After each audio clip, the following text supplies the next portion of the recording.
GameRave.com, otherwise known as Danger Boy. This is GameRaveTV. Video games don't cause violence. That's important, and I'm going to say it again. Video games do not cause violence. Neither do rock albums, neither do books, and neither does any other form of inanimate object or entertainment. This witch hunt and blame game of inanimate objects, with video games being the current scapegoat, is reaching a point that is literally mind-boggling. And at the center of it all is not so much the inanimate object, but the absolute lack of responsibility of those who should be most wearing it and doing it. For the politicians and the mommy blogs and all the psycho people that like to picket funerals, an inanimate object is literally just that. It can do nothing.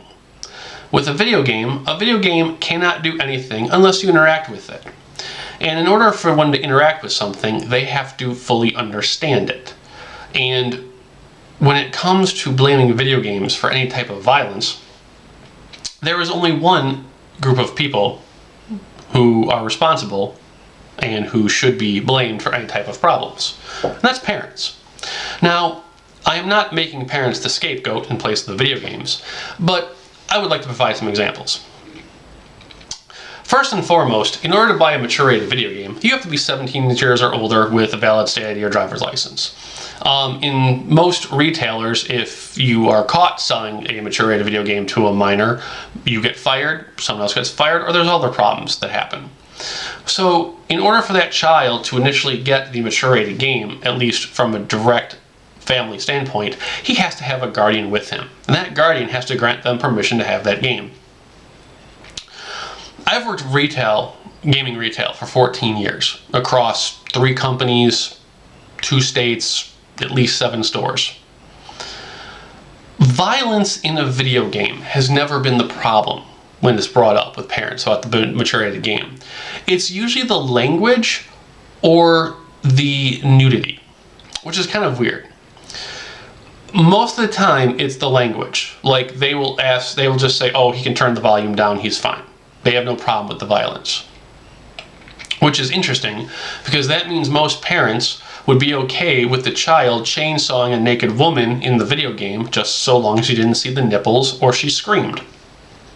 Think about that for a moment. To reiterate this fact, I had an actual, this is real, this is all real, I can't even make this shit up.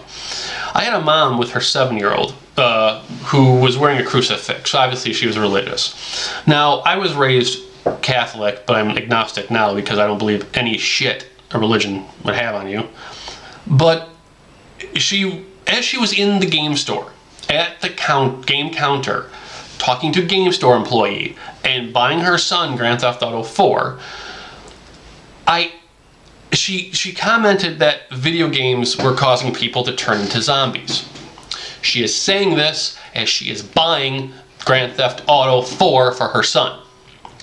And not being one to deal with bullshit and being raised Catholic, I said, well, miss, if you have such a problem with the video game, why do you participate in the Bible? Because in the Bible, the #1 killer was God. He killed everyone in a flood because they didn't agree with him.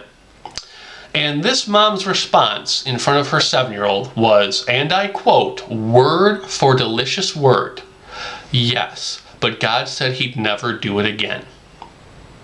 So what this mom is wearing on her chest is the belief that it's okay to commit genocide, just don't double tap. And this is the message she is bringing to her son, in front of her son, as she is telling someone that video games are going to turn him into a zombie, as she is buying him the game for him. It's not even a double standard, it's just fucking stupid. And it's that. It's not the game. It's this lack of responsibility, or just double standard that is the true downfall. You have to understand, I'm 36 years old. I grew up watching cartoons where cat and mice blew each other up with dynamite, hit each other with hammers and nails. I watched a coyote use military-grade hardware against a roadrunner and just blew his ass up every day. I watched my hero, Optimus Prime, take a bullet to the chest and die on the operating table. I was like 9. That was the most heartbreaking thing ever. And I turned out fine. Because my parents were there to teach me the difference between real and fake and right and wrong. Nothing I have ever done in my life, played a video game, listened to a rock album, read a book, has ever driven me to kill someone, or buy a weapon, or what have you. It might have made me extremely angry and frustrated at the bullshit when it came to certain things like religion, but the point is, I am in self-control and full control of all of my mental functions and actions, because I was raised right.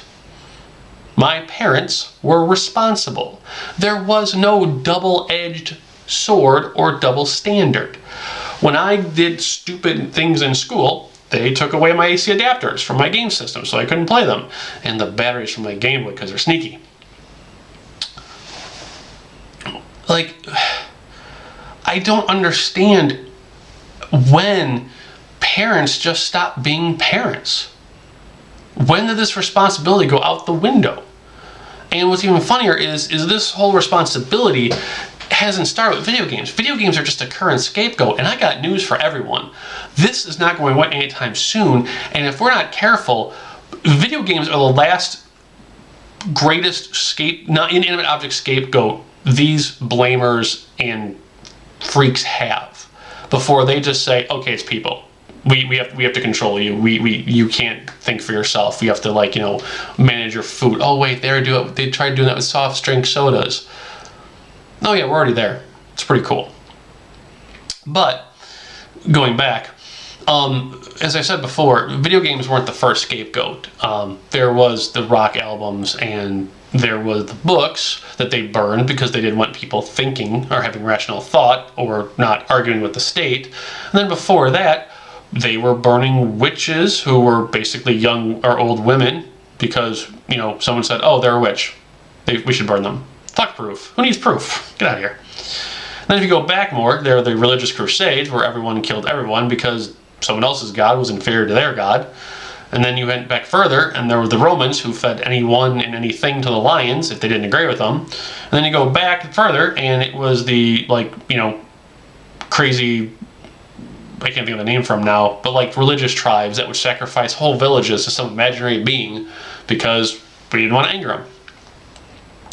And the reason I bring all this up is if you play that little history lesson forward, we went from blaming / fearing a supposed supreme being to fearing a group of people to fearing a specific type of person to written word to audio word to interactive audio and words.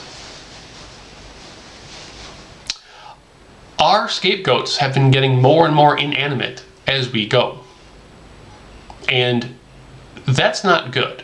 We're like a baboon's hair away from being idiocracy. And that's terrifying, especially when you work retail like I do.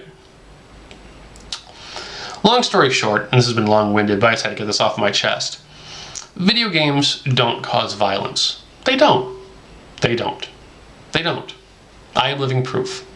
I have ripped off heads, ripped off arms, sniped, gunshot, lassoed, stabbed, slit throats, stomped on Goombas in Mario. For, God, 85, that's what, 20, 30 years now. And I'm fine. I'm fine. Because I was raised right. And someone, somewhere in my life, actually cared about me. And they didn't cave into peer pressure or bullshit that people told them. Just remember, folks, video games don't cause violence. People do. See you guys later.